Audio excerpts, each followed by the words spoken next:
हाँ, कैसे हैं सब लोग। तो नया दिन, नया टॉपिक, ठीक है। चैप्टर वही, कौन सा चैप्टर पढ़ रहे हैं? Is matter around us pure. और is matter around us pure में आज हम लोग उसी लेक्चर को आगे बढ़ाते हुए, सॉल्यूशन के टॉपिक को आगे बढ़ाते हुए एक नया पार्ट, नई चीज डिस्कस करेंगे आज हम। और क्या डिस्कस करेंगे आज हम? Concentration of solution. हेडिंग डली हुई है पहले से, कंसंट्रेशन ऑफ सॉल्यूशन। इससे पिछले लेक्चर में हम लोग क्या पढ़ चुके हैं कि solution is made up of two parts, solute and solvent. ठीक है, प्रॉपर्टीज क्या क्या होती हैं सॉल्यूशन की, स्कैटरिंग ऑफ लाइट होती है कि नहीं होती है, सारी चीजें हमने डिटेल में पिछले लेक्चर में डिस्कस कर ली हैं। आज हम लोग पढ़ने वाले हैं एक नया टॉपिक, कंसंट्रेशन ऑफ सॉल्यूशन क्या होता है। बहुत इंपॉर्टेंट टॉपिक है ये भी। ये थोड़ा सा मैथमेटिकल पोर्शन है इस चैप्टर का, मतलब यहाँ पे कैलकुलेशंस आती हैं, फॉर्मूलेज आने वाले हैं इसमें। अब हालांकि इतने न्यूमेरिकल 9th में नहीं आते इस पे, बट ये चैप्टर आगे के लिए बहुत इंपॉर्टेंट है। हायर क्लासेस में इस टॉपिक के ऊपर अपने आप में एक चैप्टर ही है पूरा का पूरा। 11th में भी 12th में भी दोनों जगह रिपीट होता है टॉपिक, तो इंपॉर्टेंट है। तो शुरू करें। कंसंट्रेशन ऑफ सॉल्यूशन से हमारा क्या मतलब होता है, आज हम ये डिस्कस करने वाले हैं। तो देखो, सबसे पहले तो ये पता होना चाहिए और ये सब जान रहे होंगे कि सॉल्यूशन जो होता है ये दो पार्ट से मिलके बनता है ना। एक होता है सॉल्यूट और दूसरा क्या होता है? सॉल्वेंट। ये अपन ने शुरुआत में ही पढ़ लिया था कि कोई भी सॉल्यूशन दो कंपोनेंट से मिलके बनता है, सॉल्यूट और सॉल्वेंट। ये भी देख चुके हैं हम कि सॉल्यूट ज्यादातर लेसर अमाउंट में होता है और सॉल्वेंट आपका ज्यादातर लार्जर अमाउंट में होता है। ये चीज भी बताई थी। अगर कोई सॉल्यूशन दो सब्सटेंसेस के कॉम्बिनेशन से मिलके बना है तो उसमें से जिसका अमाउंट कम होगा, जिसकी क्वांटिटी कम होगी, जिसका मास कम होगा, उसको हम बोलेंगे सॉल्यूट, और जिसका अमाउंट आपको ज्यादा लग रहा है उसको हम कंसीडर करते हैं सॉल्वेंट। ये चीज हम पढ़ चुके हैं। अब सवाल ये उठता है कि कितना सॉल्यूट आपने कितने सॉल्वेंट के अंदर डाला तब आपको कोई सॉल्यूशन मिला। मतलब यहां तो हमने सिर्फ इतनी चीज बताई है कि किसी भी सॉल्यूशन में दो पार्ट्स होते हैं, एक होता है उनमें सॉल्यूट, एक होता है उनमें सॉल्वेंट। सवाल ये उठता है कि कितना सॉल्यूट है और कितना सॉल्वेंट है, उसकी कोई वैल्यू तो होगी, है ना। ऐसे तो आप बोल नहीं दोगे कि सॉल्यूट लेसर अमाउंट है, सॉल्वेंट लार्जर अमाउंट में है। सामने वाला पूछेगा बताओ कितना अमाउंट है। अमाउंट को शो करने की कोई तरीका तो होगा। वहीं पर आता ही आपकी important term, concentration of solution. सीधे सीधे डेफिनेशन देखते हैं, आराम से समझ में आ जाएगा। बहुत सिंपल डेफिनेशन है। देखो, कंसंट्रेशन ऑफ सॉल्यूशन क्या होता है? ये एक ऐसी टर्म है जिससे हम किसी भी गिवन अमाउंट ऑफ सॉल्यूशन में सॉल्यूट का या सॉल्वेंट का अमाउंट पता कर सकते हैं। आपको मैंने मान लो 100 ग्राम सॉल्यूशन दे दिया, कोई भी 100 ग्राम का मैंने आपको सॉल्यूशन दे दिया, तो 100 ग्राम सॉल्यूशन में कितना सॉल्यूट या कितना सॉल्वेंट प्रेजेंट है, इस चीज के लिए जो टर्म आपकी आती है काम, वो है कंसंट्रेशन ऑफ सॉल्यूशन।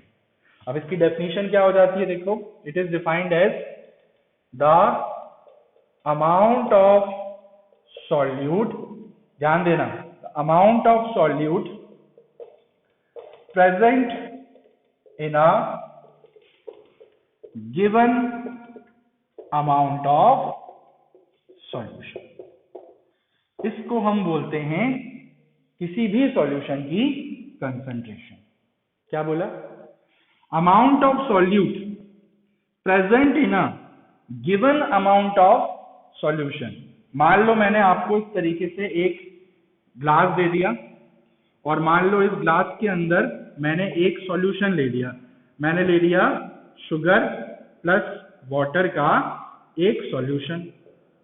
ठीक है, एक सॉल्यूशन आ गया आपके पास। अब इनमें से एक सॉल्यूट होगा, एक सॉल्वेंट होगा।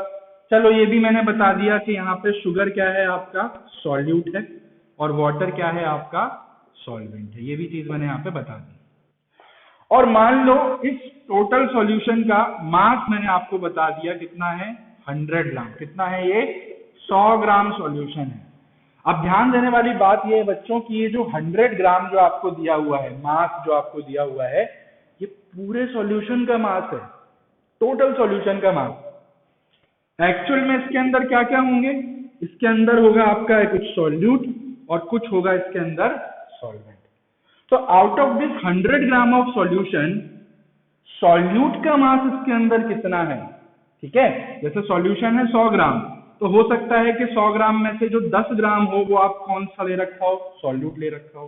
भाई 100 ग्राम में से हो सकता है, ऐसे लिख सकते हैं, देखो, हो सकता है 100 ग्राम में से 10 ग्राम आपका क्या हो, सॉल्यूट हो, और बचा हुआ कितना, 100 में से 10 ग्राम अगर सॉल्यूट है तो सॉल्वेंट कितना होगा, 90 ग्राम सॉल्वेंट होगा। ऐसा हो सकता है, बिल्कुल हो सकता है। या ये भी हो सकता है कि सॉल्यूट हो आपका 20 ग्राम और सॉल्वेंट हो आपका कितना, 80 ग्राम। मतलब कुछ भी क्वांटिटी हो सकती है सॉल्यूट की। तो उसी चीज को हम बोलते हैं उस सॉल्यूशन की कंसंट्रेशन, कि how much amount of solute is present in a given amount of solution. अगर आपको कोई गिवन अमाउंट दे दिया जाए सॉल्यूशन का और ये पूछा जाए कि उसमें सॉल्यूट का अमाउंट कितना प्रेजेंट है, तो उसको हम बोलते हैं उस सॉल्यूशन की कंसंट्रेशन, ठीक है। और कंसंट्रेशन में हमारा फोकस जो होता है वो सॉल्यूट पे ही होता है। एक बार आपको ये पता चल गया कि सॉल्यूट कितना प्रेजेंट है उस सॉल्यूशन में, तो सॉल्वेंट तो ऑटोमेटिकली आ जाएगा। भाई जैसे मैंने बोला कि 100 ग्राम सॉल्यूशन में 10 ग्राम सॉल्यूट था, तो बचा कितना, 90 ग्राम सॉल्वेंट ही होगा, तभी आपका 90 प्लस 10 मिलके 100 ग्राम सॉल्यूशन बन रहा है। तो फोकस आपका हमेशा सॉल्यूट पे ही होता है। हम सॉल्वेंट की कंसंट्रेशन, सॉल्यूट का अमाउंट, सॉल्वेंट का अमाउंट कैलकुलेट नहीं करते, हम सिर्फ कैलकुलेट करते हैं सॉल्यूट का अमाउंट। एक चीज पे फोकस करो, दूसरी अपने आप आ जाएगी। तो सिंपल स्ट्रेट फॉरवर्ड डेफिनेशन है, the amount of solute present in a given amount of solution is called concentration, ठीक है। समझ में आया, इसको मिटा दूं, समझाने के लिए बताया था। तो किसी भी गिवन अमाउंट ऑफ सॉल्यूशन में कितना सॉल्यूट प्रेजेंट है उसको हम बोलते हैं उस सॉल्यूशन की कंसंट्रेशन। तो सीधे सीधे इसका फॉर्मूला अगर मैं देना चाहूं तो ये हो जाएगा, concentration is equal to amount of solute, किसमें, गिवन अमाउंट ऑफ सॉल्यूशन में ना, तो नीचे में आ जाएगा अमाउंट ऑफ सॉल्यूशन। बस अगर आपको सॉल्यूशन का अमाउंट पता है और अगर आपको ये पता है कि इसमें कितना सॉल्यूट प्रेजेंट है, तो आप निकाल सकते हो कि सॉल्यूशन की कंसंट्रेशन क्या होगी, ठीक है। तो बेसिकली आप ये भी बोल सकते हो कि दोनों का जो प्रपोर्शन होता है, सॉल्यूट का सॉल्यूशन में क्या रेशो है, किस अमाउंट में वो उसके अंदर डिसॉल्व है, दैट इज कॉल्ड कंसंट्रेशन। तो सबसे पहले ये चीज क्लियर हो गई, समझ में आ गई कंसंट्रेशन की डेफिनेशन क्या होती है। चलो अब मैंने क्या बोला कि सॉल्यूट का अमाउंट तो कुछ भी हो सकता है सॉल्यूशन में। जैसे अभी हमने एग्जांपल के लिए देखा था कि एक 100 ग्राम का सॉल्यूशन था आपके पास, तो हो सकता है उसमें सॉल्यूट 10 ग्राम हो सकता है 20 ग्राम हो सकता है 30 ग्राम हो। भाई सॉल्यूट कितना भी हो सकता है ना, कम भी हो सकता है, ज्यादा भी हो सकता है।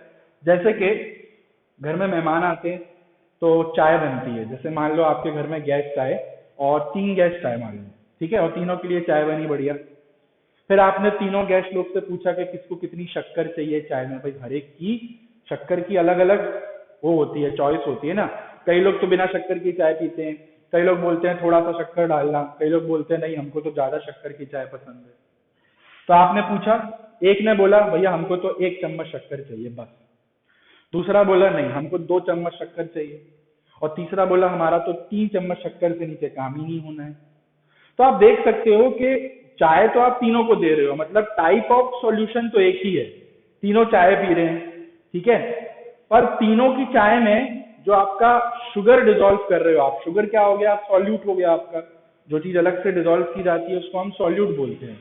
तो तीनों में फर्क क्या है आपका, चाय तो बराबर ही होगी, तीनों को एक ही कप में दे रहे होगे आप चाय।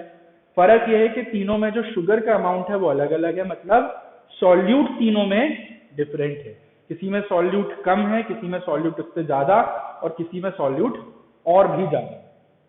तो depending upon the amount of solute, ठीक है, depending upon the amount of solute, कितना सॉल्यूट आपने डाला हुआ है किसी गिवन सॉल्यूशन में, depending upon the amount of solute, solution can B of two types. देखो बहुत सारे टाइप्स आ रहे हैं सॉल्यूशन के, याद करते चलना है। एक तो टाइप्स अपन फेजेस के बेसिस पर डिस्कस किए थे, solid solution, liquid solution, gaseous solution. इससे पहले भी आपके एक एक्वस, नॉन एक्वस आए थे, ठीक है, वाटर सॉल्वेंट है कि नहीं उस बेसिस पे। अब आपके एक और दो टाइप्स के सॉल्यूशन आने वाले हैं, और ये है कंसंट्रेशन के बेसिस पे, ठीक है। किसी सॉल्यूशन की कंसंट्रेशन कम है कि कंसंट्रेशन ज्यादा है, मतलब सॉल्यूट का अमाउंट कम है कि सॉल्यूट का अमाउंट ज्यादा है, इस बेसिस पे solution can be divided into two types. क्या क्या?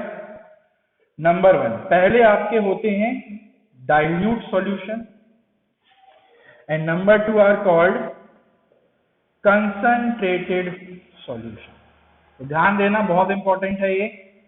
Depending upon the amount of solute, आपने कितना सॉल्यूट किसी गिवन सॉल्यूशन में ले रखा है, कम सॉल्यूट है कि ज्यादा सॉल्यूट है, इस बेसिस पे सॉल्यूशन दो टाइप के होते हैं। एक होते हैं डाइल्यूट सॉल्यूशन, एक होते हैं कंसंट्रेटेड सॉल्यूशन। अब क्या फर्क होता है दोनों में, ठीक है, क्या फर्क होता है? देखो डाइल्यूट सॉल्यूशन क्या होते हैं, सबसे पहले तो डाइल्यूट सॉल्यूशंस क्या होते हैं? सॉल्यूशंस या solution with lesser amount of solute is called dilute solution। समझ में आया?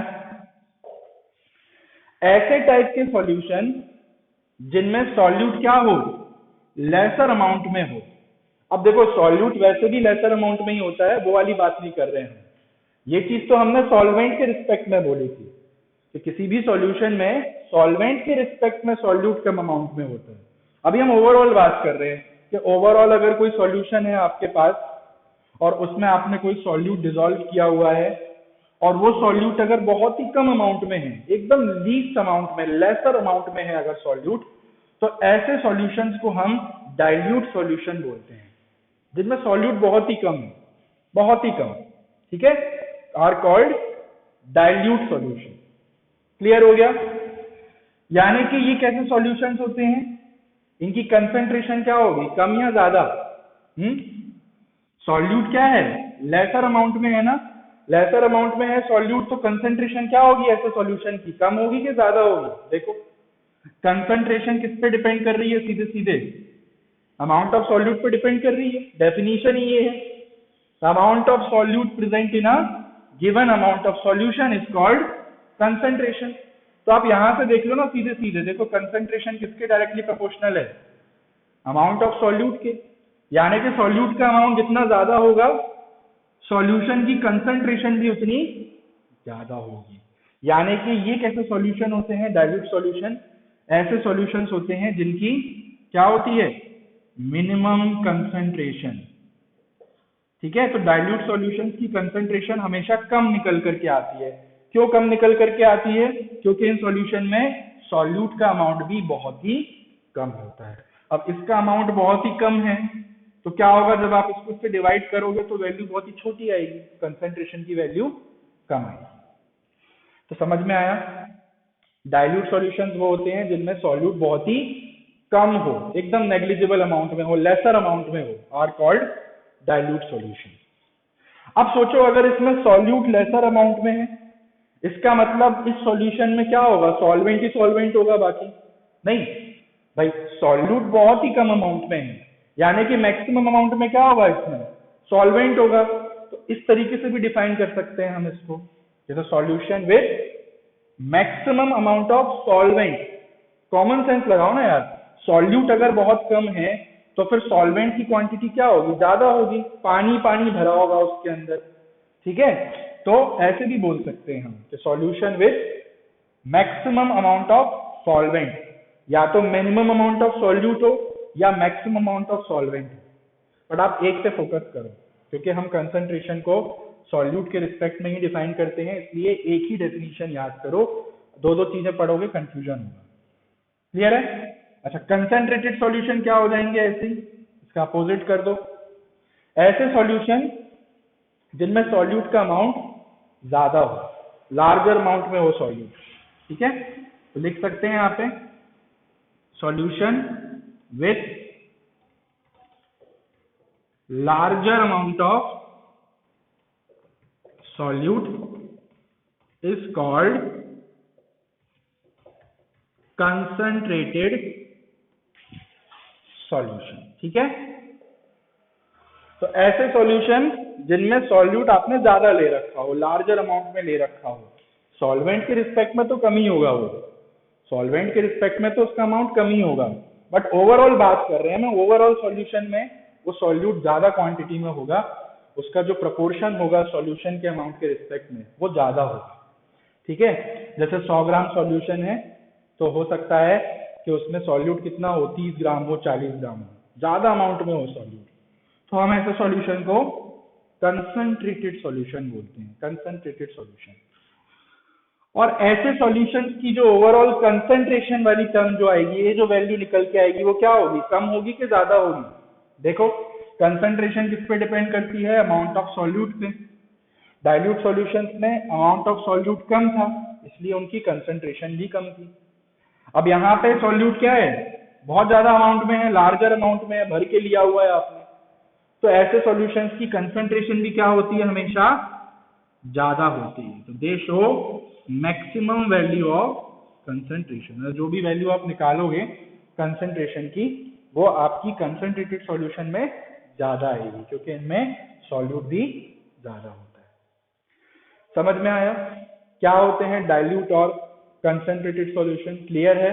सिर्फ और सिर्फ सॉल्यूट के रिस्पेक्ट में याद करो, ठीक है। अगर किसी गिवन अमाउंट ऑफ सॉल्यूशन में सॉल्यूट कम अमाउंट में है या उसका जो प्रपोर्शन है वो कम लिया हुआ है अगर आपने, तो ऐसे सॉल्यूशन होते हैं डाइल्यूट सॉल्यूशन। और ऐसे सॉल्यूशन जिनमें आपने सॉल्यूट ज्यादा से ज्यादा अमाउंट में लिया हुआ है तो उनको हम बोलते हैं कंसंट्रेटेड सॉल्यूशन, ठीक है। अब जैसे मैंने एग्जांपल बताया था ना कि 3 लोग हैं, तीनों को आपने चाय दी, एक ने कितनी चम्मच शक्कर डाली, सिर्फ 1 चम्मच शक्कर, और एक ने डाली 3 चम्मच शक्कर। तो जिसने सिर्फ 1 चम्मच शक्कर डाली है अपने चाय में, उसकी चाय कैसी होगी, एक डाइल्यूट सॉल्यूशन होगा। क्यों, क्योंकि उसने 1 ही चम्मच शक्कर डाली है, कम अमाउंट में डाला है उसने सॉल्यूट अपनी चाय में, तो उसकी चाय कैसी होगी, डाइल्यूट होगी, उसको टेस्ट भी थोड़ा कम मीठा लगेगा, डाइल्यूट। जबकि दूसरा बंदा जिसने 3-3 चम्मच शक्कर भर के डाली है, तो उसने सॉल्यूट बहुत ज्यादा डाला है अपनी चाय में, मतलब उसकी चाय कैसी होगी, कंसंट्रेटेड होगी। क्लियर हो गया। तो सब अमाउंट ऑफ सॉल्यूट का ही खेल है और कुछ नहीं। ये ऊपर वाली चीज मिटा दूं तो लिख लिया होगा। देखो यहाँ पे एक डायग्राम से भी समझा देता हूं मैं, ठीक है। एक छोटे से डायग्राम से एक्सप्लेन करता हूं इसको। जैसे मान लो मैंने 3 ग्लास ले लिए, ठीक है, एक ये रहा और एक, तीनों ग्लास का वॉल्यूम वगैरह सब सेम है, थोड़ा शेप डिफरेंट लग रहा होगा बट वो मैंने टेढ़ा बनाया है इसलिए, अदरवाइज तीनों ग्लास सेम है, सेम वॉल्यूम के हैं। और तीनों ग्लास के अंदर मैंने कुछ अमाउंट ऑफ वाटर ले लिया, ठीक है। जैसे कि मैंने ले लिया मान लो 50 ml वाटर। वाटर क्या है, सॉल्वेंट है यहाँ पे, ठीक है। यहाँ भी मैंने ले लिया 50 ml वाटर, सॉल्वेंट सेम है, देखो तीनों में सॉल्वेंट में कोई फर्क नहीं है, 50 ml। अब इसमें मैं डिसॉल्व करूंगा कोई सॉल्यूट, क्या सॉल्यूट डिसॉल्व करूंगा मैं इसके अंदर, कोई भी सॉल्यूट ले लो, शक्कर पसंद नहीं आ रही तो सॉल्ट ले लो, कोई दिक्कत नहीं है, ठीक है। बट हमको शक्कर अच्छी लगती है तो शुगर ही लेंगे हम। तो मान लो इसके अंदर मैंने ले ली, इसके अंदर मैंने डाल दी 10 ग्राम शुगर। कितनी डाल दी, 10 ग्राम शुगर। इसके अंदर डाल दी मैंने मान लो 20 ग्राम शुगर, 20 ग्राम शक्कर। और इसमें मैंने डाल दी मान लो 30 ग्राम शुगर। ये सिचुएशन है।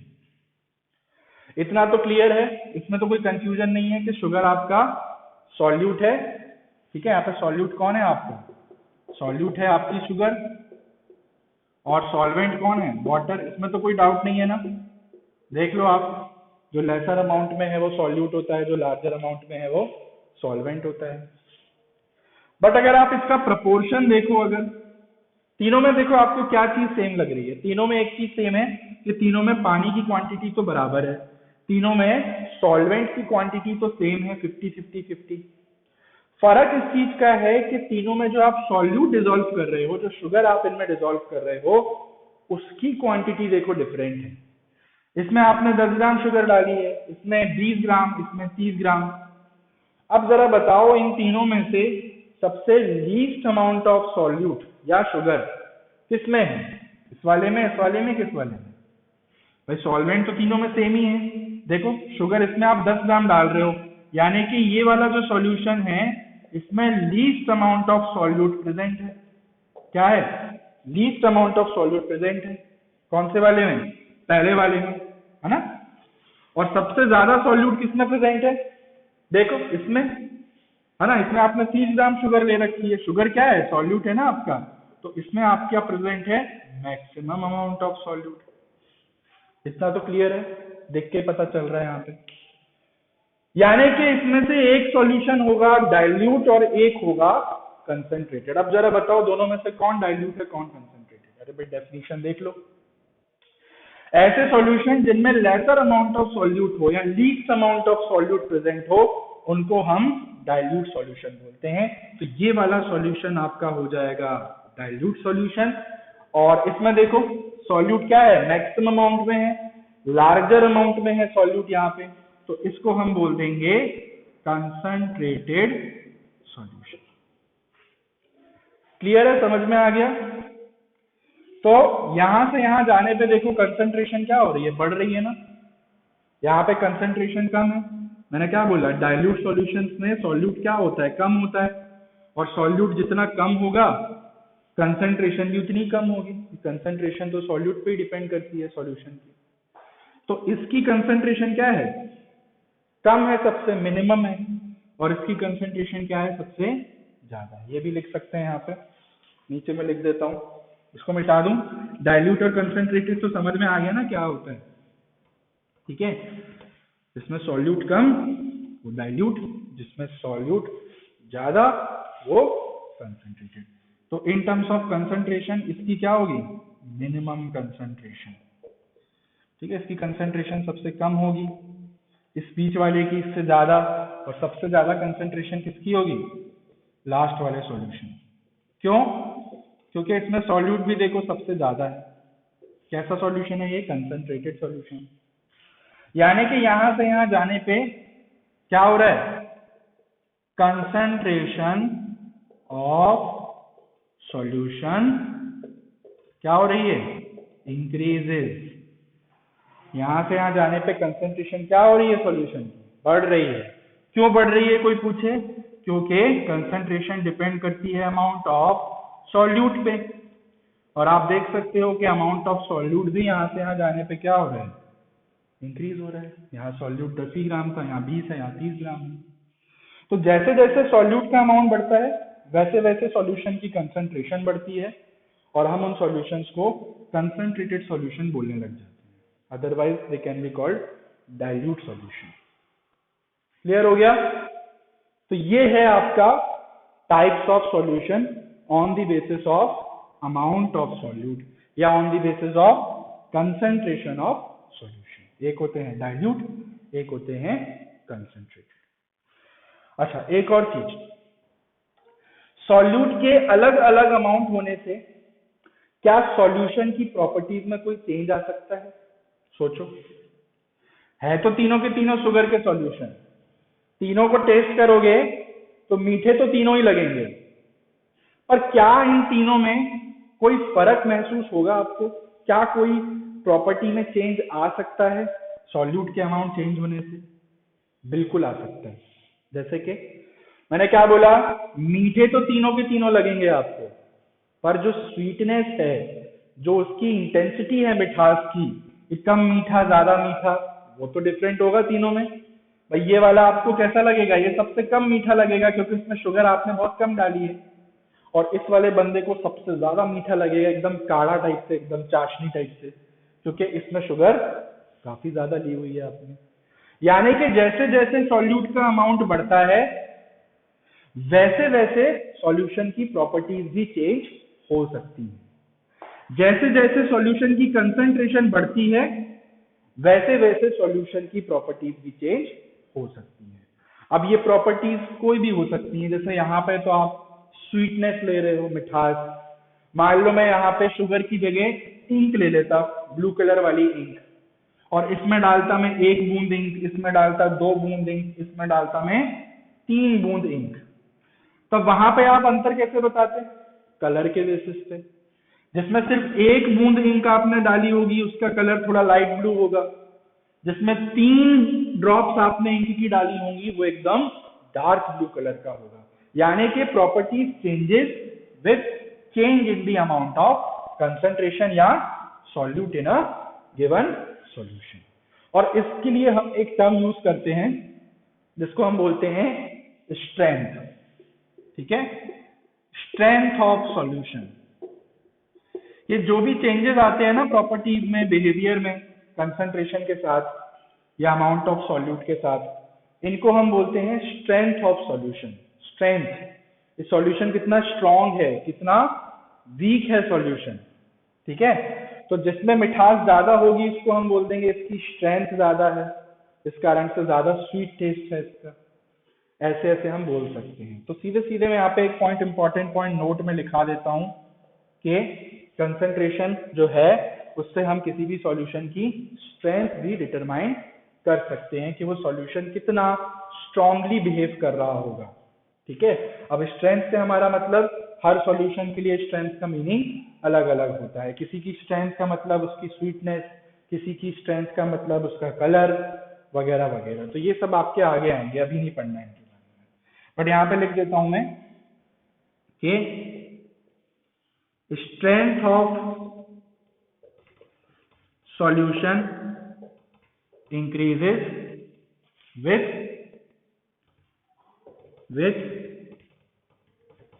increase in amount of solute या concentration। मतलब strength of solution increases, किसी भी सॉल्यूशन की स्ट्रेंथ जो होती है वो इंक्रीज होती है with increase in amount of solute या कंसंट्रेशन। जैसे जैसे किसी गिवन सॉल्यूशन में सॉल्यूट का अमाउंट बढ़ेगा वैसे वैसे उस सॉल्यूशन की कंसंट्रेशन भी बढ़ेगी, और जैसे जैसे उसकी कंसंट्रेशन बढ़ेगी वैसे वैसे उसकी स्ट्रेंथ भी इंक्रीज होगी। यानी कि हम बोल सकते हैं कि स्ट्रेंथ जो है किसी भी सॉल्यूशन की वो डायरेक्टली प्रोपोर्शनल है किसके, उसकी कंसंट्रेशन। ये रिलेशनशिप याद कर लो, कंसंट्रेशन जितनी ज्यादा स्ट्रेंथ उतनी ज्यादा। और कंसंट्रेशन तो जान रहे हो क्या होता है, अमाउंट ऑफ सॉल्यूट। यानी कि सॉल्यूट का अमाउंट जितना ज्यादा वो सॉल्यूशन उतना ही स्ट्रॉन्ग सॉल्यूशन कहलाएगा। इन तीनों में से सबसे स्ट्रॉन्ग सॉल्यूशन कौन सा है? ये वाला, क्योंकि इसमें सॉल्यूट सबसे ज्यादा है, इसकी कंसंट्रेशन देखो मैक्सिमम है। तो ये वाला जो सॉल्यूशन है वो सबसे क्या है, स्ट्रॉन्गेस्ट सॉल्यूशन। ठीक है, ये सबसे स्ट्रॉन्गेस्ट सॉल्यूशन है। और ये कैसा होगा, इसमें सॉल्यूट बहुत ही कम है, मिनिमम कंसंट्रेशन है, मतलब इसकी स्ट्रेंथ बहुत ही कम होगी। तो आप बोल सकते हो ये क्या है, एक टाइप का वीक सॉल्यूशन है, थोड़ा सा कमजोर है, वीक है। समझ में आ गया? तो कंसंट्रेशन के साथ स्ट्रेंथ भी बढ़ती है सॉल्यूशन की। तो ये तो हो गए आपके types of solution on the basis of concentration. तो कंसंट्रेशन बहुत इंपॉर्टेंट टर्म है। ठीक है, इसका जिक्र बार बार होगा आने वाली क्लासेस में। चलो इसको नोट कर लो, कर लिया नोट? चलो मिटा देता हूं। अब क्या करना है इसमें, देखो हमने थ्योरेटिकल पार्ट तो पढ़ लिया इसका, कंसंट्रेशन की डेफिनेशन देखी, कंसंट्रेशन कब कम होती है कब ज्यादा होती है ना, कितने टाइप के सॉल्यूशन होते हैं कंसंट्रेशन के बेसिस पे, सब चीजें डिस्कस कर ली। पर मुद्दे की बात नहीं देखी अभी तक हमने। निकालते कैसे हैं, how can you calculate the concentration of a given solution. ठीक है, इसकी वैल्यू निकालोगे कैसे, आंसर कैसे आएगा इसका। कंसंट्रेशन पता होगी किसी सॉल्यूशन की तभी ना पता कर पाओगे कि उसकी स्ट्रेंथ कितनी है। तो how to calculate the concentration of solution, अब इसका हम कैलकुलेशन देखने वाले हैं, कैलकुलेशन कैसे किया जाता है। आज सिर्फ हम फॉर्मूले देखेंगे, ठीक है, क्या क्या फॉर्मूले हैं कंसंट्रेशन कैलकुलेट करने के लिए। फिर इसके अगले लेक्चर में हम लोग उस पर न्यूमेरिकल्स भी कर लेंगे, ठीक है। तो कैलकुलेशन के क्या क्या तरीके होते हैं, देखो कंसंट्रेशन की डेफिनेशन तो देख ली हमने इससे पहले, the amount of solute present in a given amount of solution, है ना, amount of solute present in a given amount of solution is called concentration. Amount से अपना मतलब क्या है, अमाउंट मतलब क्या होगा, किसी भी चीज का अमाउंट आप कैसे शो करते हो। जैसे मैंने आपसे पूछा बताओ आपके पास कितनी अमाउंट ऑफ शुगर प्रेजेंट है, तो आप कैसे एक्सप्लेन करोगे सामने वाले को। देखो अमाउंट जो है ये एक टर्म है, एक फिजिकल क्वांटिटी है, इसको शो करने के दो तरीके होते हैं, या तो आप इन रिलेशन टू मास बोल सकते हो किसी चीज के अमाउंट को, है ना, किसी मास के रिस्पेक्ट में। जैसे हम जाते हैं ना बाहर कुछ चीज खरीदने जाते हैं, शक्कर वगैरह, तो क्या बोलते हैं, भैया इतने किलो शक्कर दे दो, 2 किलो शक्कर दे दो, 5 किलो चावल दे दो, ऐसे ही बोलते हैं। तो किलो मतलब क्या होता है, किलोग्राम किसकी यूनिट होती है, मास की। यानी कि किसी भी सॉल्यूट के अमाउंट को दर्शाने का एक तरीका तो ये है मास, ठीक है, इसकी यूनिट केजी भी हो सकती है, ग्राम भी हो सकती है। ये टर्म हम ज्यादातर यूज करते हैं ऐसे सॉल्यूट के लिए जो सॉलिड हो, सॉलिड चीजों के लिए हम ये वाला टर्म यूज करते हैं मास वगैरह।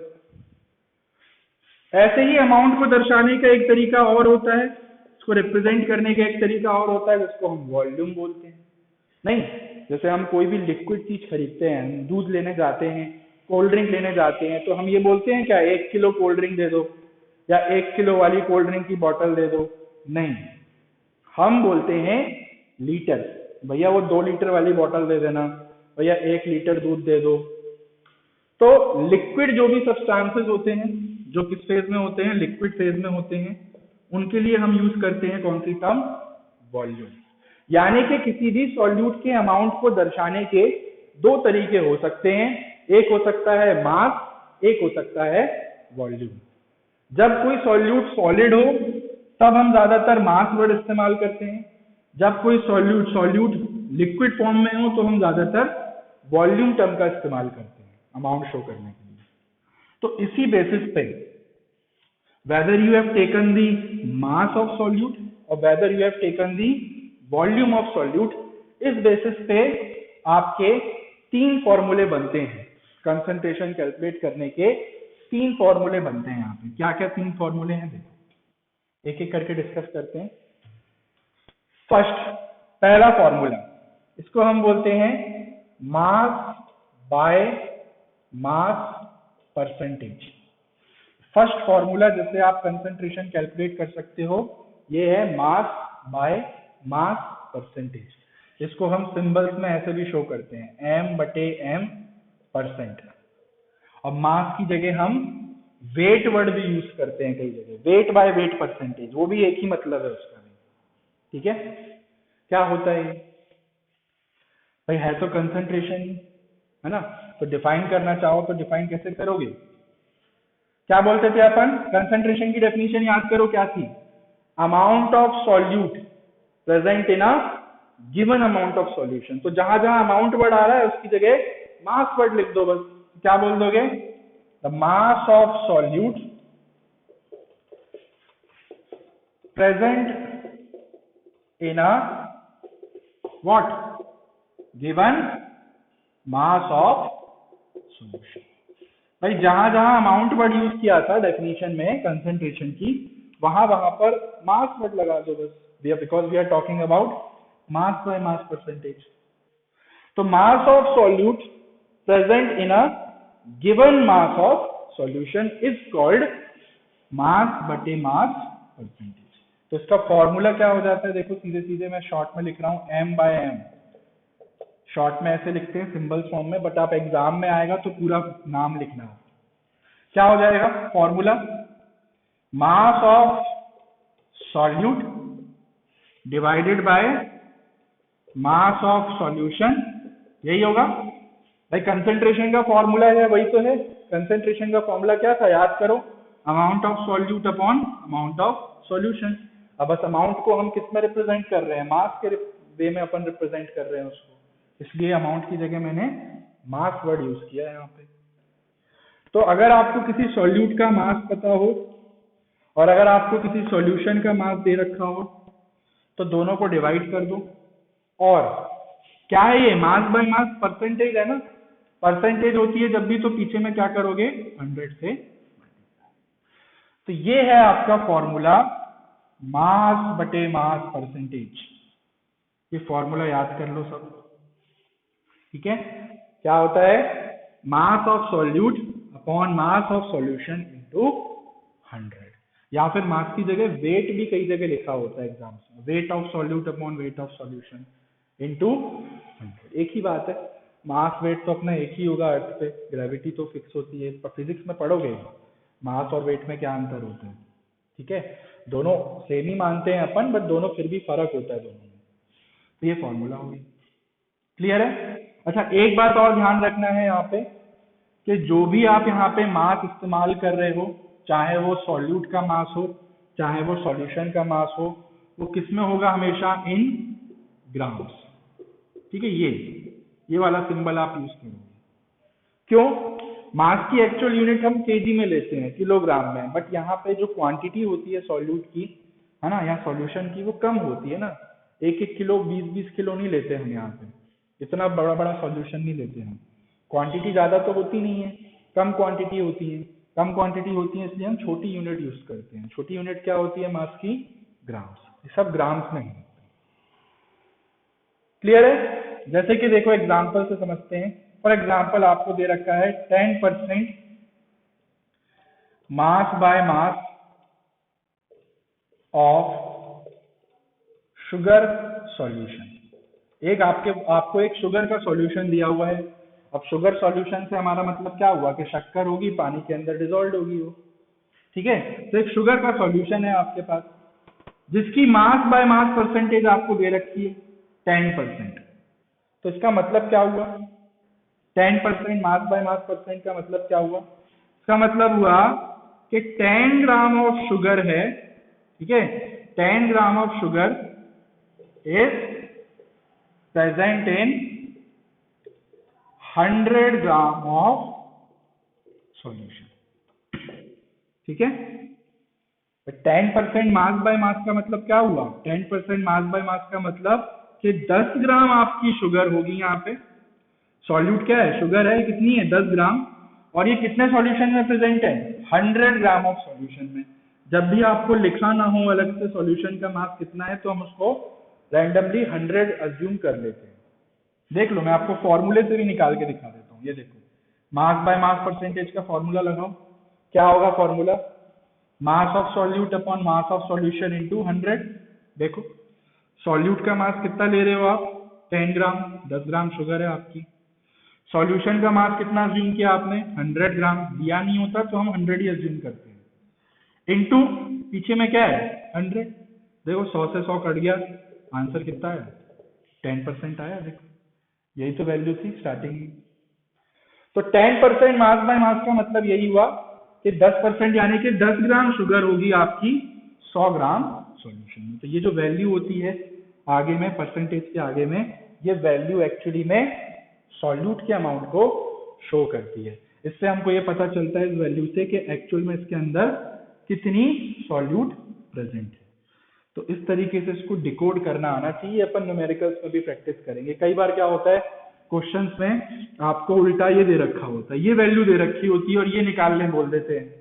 तो उस केस में ये वैल्यू देख के पहचानना आना चाहिए कि 10 का मतलब क्या है, सॉल्यूट का मास है एक्चुअली, ठीक है। कितने में, 100 ग्राम सॉल्यूशन। तो ये होती है पहला formula, mass by mass percentage.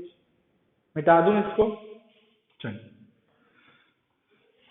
दूसरा नंबर 2 फॉर्मूला क्या होता है, सेकेंड फॉर्मूला, इसको हम बोलते हैं मास by volume percentage. Mass by volume percentage, इसका सिंबल होता है ऐसे m/v %। या इसको हम बोलते हैं वेट बाय वॉल्यूम परसेंटेज, एक ही बात है। अब ये क्या चीज है, इसका क्या मतलब है? अब देखो थोड़ा सा लॉजिक लगाओ, एक मास है एक वॉल्यूम टर्म है, इसका मतलब आपका सॉल्यूट होगा सॉलिड फेज में, मतलब कोई भी एक आपका जो सब्सटेंस है वो सॉलिड फेज में होगा, और बाकी आपका जो सब्सटेंस है जो बचा हुआ सॉल्यूशन है वो कैसा होगा, लिक्विड फेज में होगा। मतलब एक ना एक चीज आप इसमें लिक्विड फेज में कंसीडर कर रहे हो, इसलिए वॉल्यूम टर्म आई है आपकी। तो इसकी डेफिनेशन क्या होती है, देखो, mass of solute present in a given, mass नहीं, गिवन वॉल्यूम ऑफ सॉल्यूशन। ठीक है, देखो ये जो नाम में ये जो मास बाय मास लिखा हुआ है ना, इसमें जो पहला वाला जो मास होता है ये सॉल्यूट का होता है, और दूसरा वाला किसका होता है, आपका सॉल्यूशन का। भाई ये अमाउंट किसका है, सॉल्यूट का, ये अमाउंट किसका है, सॉल्यूशन का। तो यहाँ पे मास बाय मास था, मास बाय मास का मतलब कि सॉल्यूट का अमाउंट भी आप मास के रिस्पेक्ट में ले रहे हो, और सॉल्यूशन को भी आप in terms of mass represent कर रहे हो। ठीक है, दोनों के मास दिए हुए थे। जबकि यहाँ पे क्या है, मास बाय वॉल्यूम, यानी कि सॉल्यूट का तो आपको यहाँ पे मास दे रखा होगा, पर सॉल्यूशन की आपको वॉल्यूम दे रखी होगी, सॉल्यूशन का मास नहीं दिया होगा आपको। ठीक है, क्यों? क्योंकि हो सकता है ओवरऑल सॉल्यूशन लिक्विड फेज में हो, लिक्विड के लिए हम वॉल्यूम टर्म का इस्तेमाल करते हैं इंस्टेड ऑफ, सॉल्यूट तो सॉलिड ही होगा, इसलिए हमने उसके लिए ये टर्म यूज करी है। तो फॉर्मूला हो जाएगा इसका, mass by volume percentage is equal to, क्या होगा, ऊपर में तो होगा आपका मास ऑफ सॉल्यूट, बस नीचे में मास की जगह क्या आ जाएगा, वॉल्यूम टर्म आ जाएगी आपकी, इतना फर्क है बस, वॉल्यूम ऑफ सॉल्यूशन, और इनटू क्या हो जाएगा। तो ये है formula for calculating mass by volume percentage. Same formula है, बस instead of mass of solution आपको क्या दे रखी होगी ऐसे क्वेश्चंस में, सॉल्यूशन की वॉल्यूम दे रखी होगी। क्लियर है? जैसे कि एग्जांपल के लिए आपको दे दिया, मान लो 12% मास by volume percentage, 12% mass by volume of salt solution, ये दिया है आपको। ठीक है, एक ऐसे ही रैंडमली सॉल्यूशन दे दिया मैंने आपको कि एक सॉल्ट का सॉल्यूशन है, ठीक है, और उसकी मास बाय वॉल्यूम परसेंटेज कितनी दे दी है, 12%। इसका मतलब क्या हुआ, कितना सॉल्ट होगा, ये वैल्यू क्या दर्शाती है, ये वैल्यू शो करती है सॉल्यूट के अमाउंट को, यानी कि 12 ग्राम ऑफ सॉल्ट, जो कि क्या है यहाँ पे सॉल्यूट है, वो किसमें प्रेजेंट है, इज प्रेजेंट इन कितना 100 ml ऑफ सॉल्यूशन, इसमें 100 ml ऑफ सॉल्यूशन। क्यों ml क्यों वर्ड यूज किया, ml जान रहे हो वॉल्यूम की यूनिट होती है। ठीक है, इस बार आपका जो सॉल्यूशन है वो लिक्विड फेज में है, और लिक्विड के लिए हम वॉल्यूम टर्म का इस्तेमाल करते हैं, इसलिए हमने यहाँ पे सॉल्यूशन का अमाउंट कितना अज्यूम कर लिया, 100 ml, नॉट 100 ग्राम। ठीक है, तो ये आपका लिखने का तरीका हो गया। चाहो तो फॉर्मूला लगा दो, देखो निकाल लो, mass by volume percentage equal to क्या हो जाएगा, मास ऑफ सॉल्यूट, सॉल्यूट का मास कितना ले रहे हैं अपन, 12 ग्राम, और वॉल्यूम ऑफ सॉल्यूशन कितनी है, 100 ml, और मल्टीप्लाइड बाय 100 अलग है आपका, देखो 100 से 100 कट गया, आंसर क्या आया, 12% आ गया। देखो मतलब सही है ये जो चीज आपने लिखी यहाँ पे। क्लियर है? तो ये होता है आपका दूसरा फॉर्मूला। अगर एक का मास दे रखा हो, एक का वॉल्यूम दे रखा हो, तो ये फॉर्मूला यूज करेंगे। दोनों का मास दे रखा हो, सॉल्यूट का भी सॉल्यूशन का भी, तो ये फॉर्मूला। अब तीसरा फॉर्मूला क्या है, इसको मिटा दूं। तीसरा फॉर्मूला बेहद सिंपल है। मान लो सॉल्यूट और सॉल्यूशन दोनों ही लिक्विड फेज में हुए, यहां तो क्या था, दोनों को हम सॉलिड फेज में अज्यूम कर रहे थे, सॉलिड्स के लिए हम मास टर्म का इस्तेमाल करते हैं। यहाँ पे हमने देखा कि सॉल्यूट तो आपका सॉलिड फेज में था, बट सॉल्यूशन किसमें था, लिक्विड फेज में ओवरऑल, तो उसके लिए हमने वॉल्यूम टर्म इस्तेमाल कर ली। भाई ऐसा भी तो हो सकता है कि सॉल्यूट भी लिक्विड फेज में हो और ओवरऑल जो सॉल्यूशन है वो भी लिक्विड फेज में हो। तो ऐसे केस में तीसरा जो आपका फॉर्मूला आता है, इसको हम बोलते हैं वॉल्यूम बाय वॉल्यूम परसेंटेज, जब दोनों ही आपके वॉल्यूम के टर्म्स में दे रखे हैं, V/V ऐसे लिखते हैं, समझ रहे हो? जब दोनों ही आपको, दोनों का सॉल्यूट का और सॉल्यूशन दोनों का आपको वॉल्यूम दे रखा हो, मास ना दे रखा हो, तब हम ये फॉर्मूला यूज करते हैं। इसकी डेफिनेशन क्या हो जाएगी, जहां जहां मास था वहां वहां वॉल्यूम लगा दो बस। तो volume of solute present in a, किसमें, present in a given volume of solution, किसी गिवन वॉल्यूम ऑफ सॉल्यूशन में कितना सॉल्यूट का वॉल्यूम प्रेजेंट है, it's called volume by volume percentage. Formula हो जाएगा V/V percent is equal to volume of solute upon क्या हो जाएगा, वॉल्यूम ऑफ सॉल्यूशन और मल्टीप्लाइड बाय 100। तो ये है formula volume by volume percentage. ठीक है, जब आपको दोनों की वॉल्यूम गिवन हो तो ये फॉर्मूला यूज करते हैं। एग्जाम्पल के लिए, जैसे कि आपको दे रखा है 20% volume by volume alcohol solution, ये आपको एक सॉल्यूशन दिया हुआ है एल्कोहल का। अब देखो, जब भी आपको सॉल्वेंट का नाम ना लिखा हो तो सॉल्वेंट हम अज्यूम करते हैं वाटर ही होगा वहां पे। एल्कोहल सॉल्यूशन ऐसे लिखा आ जाए, इसका मतलब सॉल्यूट तो एल्कोहल होगा, सॉल्वेंट क्या होगा, वाटर, क्योंकि ज्यादातर हम वाटर यूज करते हैं हर जगह सॉल्वेंट की। तो ये अल्कोहल और वाटर का एक सॉल्यूशन है। आप ध्यान दो, अल्कोहल भी लिक्विड फेज में होती है और वाटर भी लिक्विड फेज में होता है। तो यहाँ पर आपका सॉल्यूट भी लिक्विड फेज में है और ओवरऑल जो सॉल्यूशन है वो भी कैसा होगा, लिक्विड ही होगा। तो ऐसे में आपने क्या यूज करा, वॉल्यूम बाय वॉल्यूम। अब इसका मतलब क्या हुआ, आपको ऐसे दे दिया गया 20% वॉल्यूम बाय वॉल्यूम, इसका मतलब सॉल्यूट की वॉल्यूम कितनी है यहाँ पे, देखो ये जो आपकी वैल्यू होती है वो सॉल्यूट का अमाउंट दिखाती है। तो 20% यानी कि 20 क्या ग्राम, नहीं वॉल्यूम में आ रहा है ना अब आपका सॉल्यूट ml, तो 20 ml ऑफ क्या, एल्कोहल, सॉल्यूट कौन है, एल्कोहल है, is present in how much volume of solution, is present in 100 ml of solution. नहीं दे रखा हो तो हम 100 ही अज्यूम करते हैं। तो टोटल 100 ml सॉल्यूशन है आपके पास, जिसमें 20 ml आपने क्या डाली हुई है, अगर अल्कोहल डाली हुई है तो आपका जो वॉल्यूम बाय वॉल्यूम परसेंटेज है वो ये निकल के आएगा 20। देख लो फॉर्मूले में लगा दो, यही फॉर्मूला लगा दो यहाँ पे, देखो सॉल्यूट की वॉल्यूम कितनी है 20 ml और टोटल सॉल्यूशन की वॉल्यूम कितनी है 100 ml इंटू 100, 100 से 100 कट गया, आंसर कितना है 20% आया। देखो यही था आंसर। तो ये 3 फॉर्मूले याद कर लेना है, मास बाय मास, मास बटे वॉल्यूम, वॉल्यूम बटे वॉल्यूम।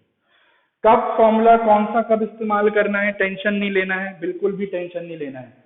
आपको न्यूमेरिकल्स में सीधे सीधे स्ट्रेट फॉरवर्ड बोला गया होगा कि आपको ये निकालना है, ये निकालना है या ये निकालना है, ठीक है।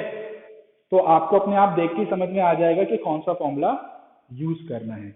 बट स्टिल अगर कंफ्यूजन हो, ये बोला ना हो कि कौन सी परसेंटेज निकालनी है या कौन सा फॉर्मूला इस्तेमाल करना है, तो आप एक चीज देखो वहां पर कि सॉल्यूट की फेस क्या है और सॉल्यूशन की फेस क्या है।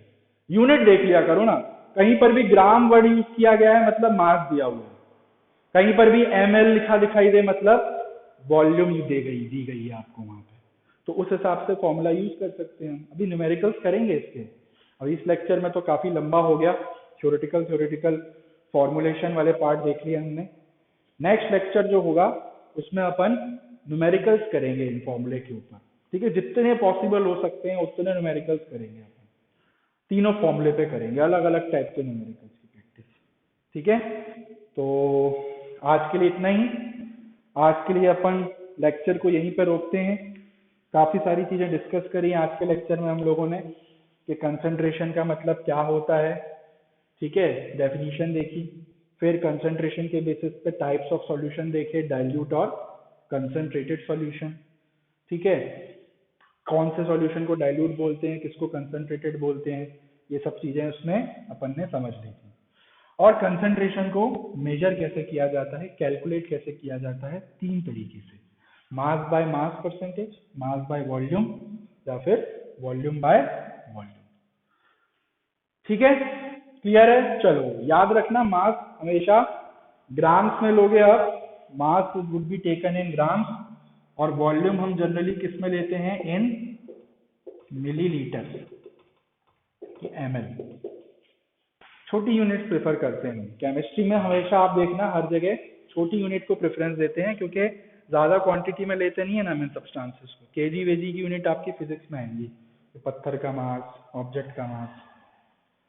चलो तो क्लियर है, नोट कर लेना इसको अच्छे से, अगले लेक्चर में फॉर्मूले याद होने चाहिए सबको, तब अपन इस पे न्यूमेरिकल्स करेंगे। ठीक है, तो आज के लिए इतना ही, लेक्चर यहीं बंद होता है, मिलते हैं अगले लेक्चर में।